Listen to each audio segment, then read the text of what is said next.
Month wise आपको किस तरीके से इस पूरे साल भर में निवेश करना है, यानी कि कौन कौन सी डेट्स हैं जो आपको ध्यान में रखनी है, किस महीने में कौन सी फाइनेंशियल प्लानिंग की डेट आती है, जिससे कि पहले से ही आप प्रिपेयर्ड रहें। तो पहले हम शुरुआत करते हैं करंट क्वार्टर यानी कि जनवरी टू मार्च कैलेंडर ईयर का। अगर हम बात करें तो जनवरी से लेकर मार्च तक में इस कैलेंडर ईयर की शुरुआत में आप फाइनेंशियल प्लानिंग की कैसे शुरुआत करें, बहुत ज्यादा जरूरी इसको लोग मानते हैं, क्योंकि एक तरफ तो ये कैलेंडर ईयर की शुरुआत है, दूसरी तरफ ये फाइनेंशियल ईयर का एंड है। तो कई सारे लोग जो पूरे साल भर में अभी तक कुछ नहीं कर पाए थे प्लानिंग, वो लगातार इस महीनों में ही अपनी प्लानिंग को डेफिनेटली कामयाब करने की कोशिश करते हैं। तो मृन, पहले ये बताइए कि इस क्वार्टर में कौन कौन सी बातों का ध्यान रखना है, कौन सी डेट जरूरी है और किस तरीके से शुरुआत करनी है। तो सबसे पहले तो अगर आपने टैक्स सेविंग इन्वेस्टमेंट्स में निवेश नहीं किया है तो आपके पास अभी भी 1.5 महीना है करने के लिए, सॉरी 2.5 महीना है करने के लिए। तो उस पर आप जरूर नजर डालिए कि आपको कौन से इन्वेस्टमेंट में पैसे डालने हैं। इसमें भी मेरा सजेशन तो रहेगा कि आप ELSS में ही पैसे डालिए, बट ठीक है। अपने रिस्क के हिसाब से देख लीजिए। दूसरा of course 15 March advance tax का डेट रहता है, तो इसका थोड़ा आप ध्यान रख सकते हैं।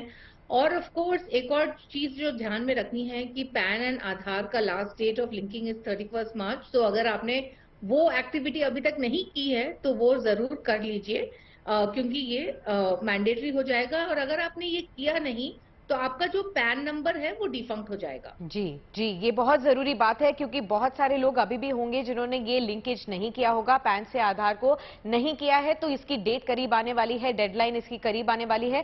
पहले से ही अपने पैन कार्ड को आप आधार से लिंक करके चलिए, जिससे कि आगे जाते हुए आपको कोई दिक्कतें ना हो। खास तौर पर याद रखिए, अगर आप एक सैलरीड एम्प्लॉय हैं तो आपके एम्प्लॉयर ने अभी से ही बोलना शुरू कर दिया होगा कि जो भी आपने इस पूरे साल भर के लिए, फाइनेंशियल ईयर के लिए डिक्लेयर किया था कि आप कहां कहां निवेश करेंगे टैक्स बचाने के लिए, उसके प्रूफ्स आपको सबमिट करने होंगे। तो उस बात का भी आपको अच्छा खासा ध्यान रखना है। फटाफट से उन सारे प्रूफ्स को आप रेडी रखिए। जहां पर आप नहीं निवेश कर पाए, मृन ने बताया, आपके पास अभी भी समय है, आप उसमें निवेश करके अपने टैक्स को जिस तरीके से डिक्लेयर किया था बचा सकते हैं इस फाइनेंशियल ईयर के लिए। और अब बात करते हैं अप्रैल से लेकर जून। जैसे कि आपने बताया कि कुछ लोग फाइनेंशियल ईयर के बिगिनिंग से ही शुरुआत करते हैं एक नए सिरे से अपनी फाइनेंशियल प्लानिंग करने के लिए। तो इन 3 महीनों में अप्रैल से जून में कौन कौन सी इंपॉर्टेंट डेट्स आती हैं और कैसे शुरुआत करनी चाहिए, कौन सी बातों का ध्यान रखना चाहिए? तो सबसे पहले नए साल की शुरुआत, मतलब नए फाइनेंशियल साल की शुरुआत है ये। This is also the period की जब बोनसेस वगैरह मिलते हैं। जी। तो I think it's a good time कि हम एक छोटा सा रिव्यू करके देखें कि हमारा फाइनेंशियल प्लान कैसे चल रहा है। अगर कुछ बोनस वगैरह आया है तो वो अमाउंट, या सैलरी इंक्रीज हुई है तो वो अमाउंट को हम कैसे इन्वेस्ट करेंगे, उसका कैसे हम यूज करेंगे। अच्छा, जो भी इस साल में आपके जो बड़े खर्चे हैं उसके लिए भी थोड़ा आप सोच सकते हैं कि हम इसके लिए कैसे प्लान करेंगे।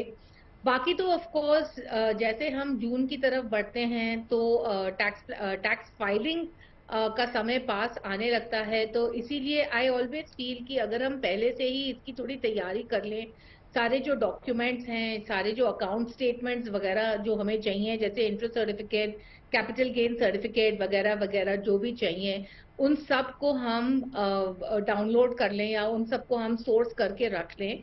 और एक और बात है कि मई में अक्षय तृतीया आता है। जी। उस समय मैं अक्सर देखती हूँ कि सब जगह बहुत बड़े बड़े एडवर्टाइजमेंट्स होते हैं गोल्ड खरीदने के लिए। तो गोल्ड जरूर खरीदें, जी। बट आप एक लिमिट में खरीदें। और दूसरी बात, आप अपने फाइनेंशियल प्लान के हिसाब से खरीदें।